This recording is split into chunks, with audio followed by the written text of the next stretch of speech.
should be very soon. They're closed because of what? There's a fryer that we were just installing a fryer, and we had a little bit of an issue with it. But Okay. it'll be back online very soon.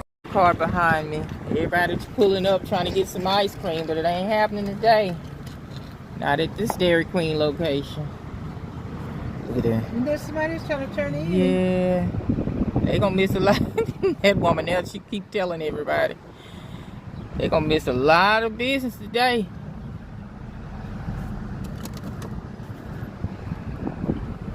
You and them sitting here waiting. What y'all waiting for? Got another car right behind them.